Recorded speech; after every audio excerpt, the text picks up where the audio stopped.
Trump could not answer journalists' questions in the affirmative about whether Ukraine is an absolutely equal participant in the negotiations, a participant in the peace process. Here Trump hesitated and simply replied that Ukraine would have to make peace one way or another. We can listen, in fact, to this fragment of Donald Trump's dialogue with journalists in the White House after conversations with Putin and President Zelensky. Do you consider Ukraine as an equal participant in this peace process? This is an interesting question. I think they will have to make peace. People are being killed. This is not a good war. And I think they will have to make this peace. Here's what I think. We spoke with President Putin. In the end, we are waiting for. In fact, we expect him to come here and I will go there. And we will also meet, probably, in Saudi Arabia for the first time.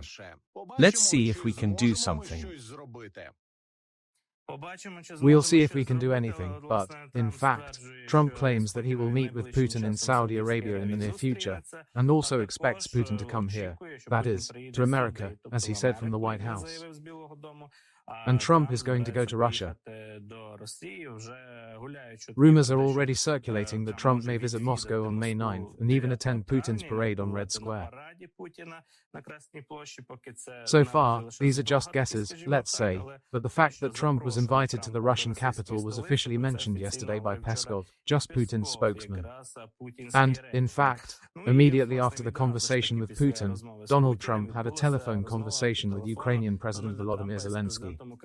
The conversation lasted about an hour, and Volodymyr Zelensky wrote about it on his social networks, as Trump himself also wrote about it. Actually, Zelensky's position was as follows. I talked with Donald Trump.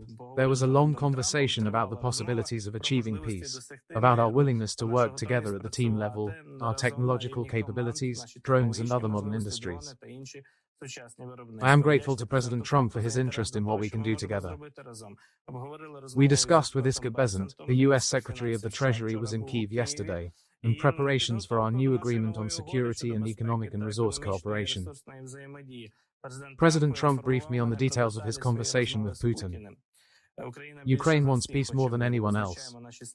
We determine our joint steps with America to stop Russian aggression and guarantee a reliable and lasting peace. As President Trump said, let's get it done. We agreed on further contacts and meetings. And we also have President Zelensky's comment in his address, already in his evening address to the people of Ukraine, where the Ukrainian president also mentions this conversation with Donald Trump. Let's listen to this comment. Very substantive negotiations with the United States of America. There was a conversation with President Trump.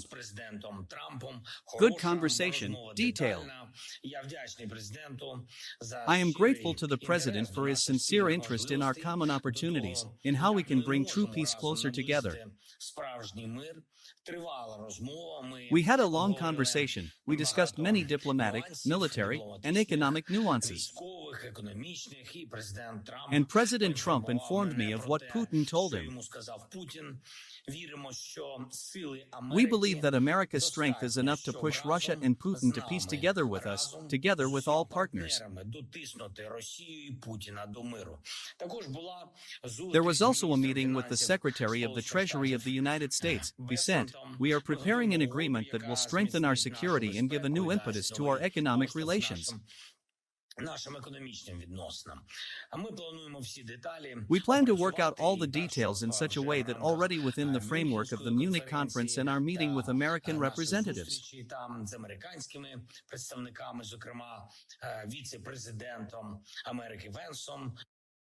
So, we see that the Ukrainian president is looking into the future.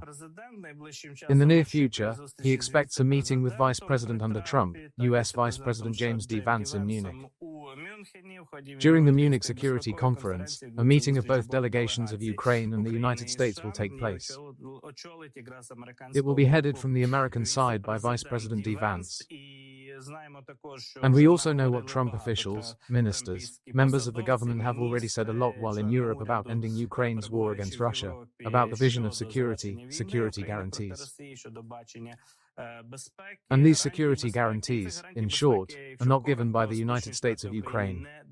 In particular, in fact, the head of the Pentagon, Secretary of Defense of the United States of America Pete Hegseth, said the day before, being in Brussels, at NATO headquarters, that the United States will definitely not send its troops to Ukraine, even within the framework of peacekeeping missions.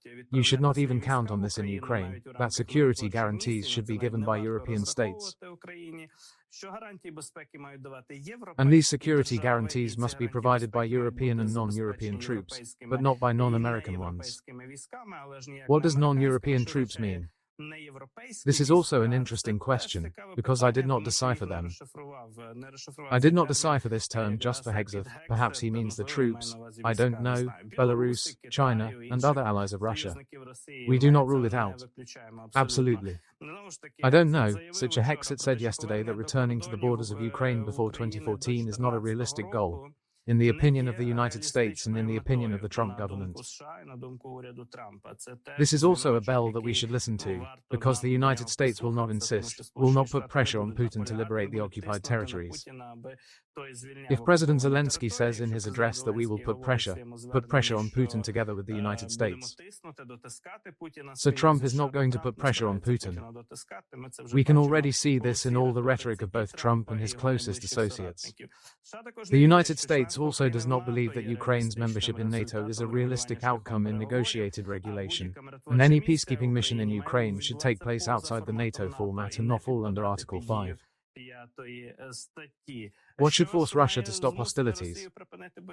And according to Pete Hegseth, U.S. Secretary of Defense, this is a reduction in energy prices and tough sanctions against Russia. Such a naive belief that the economic factor should force Putin to raise his paws up. In general, following yesterday's calls from Trump to Putin and Zelensky, the international press is actually replete with headlines so very skeptical of Trump and very critical of him. For example, Politico writes that all this looks like forcing Ukraine to preemptive surrender. This is how European diplomats from NATO comment on the situation, in particular, on the change in US policy. Several NATO diplomats told Euroax that they were unpleasantly surprised that these statements were made about the start of peace talks on Ukraine. That is, the United States is giving up its positions without even starting a serious substantive conversation with Russia. And Donald Trump's former National Security Advisor John Bolton, who held this position during Trump's first term, said on CNN that Putin could not be happier yesterday than he was. I tell you, today in the Kremlin they drink vodka straight from the bottle. It was a big day for Moscow, John Bolton said.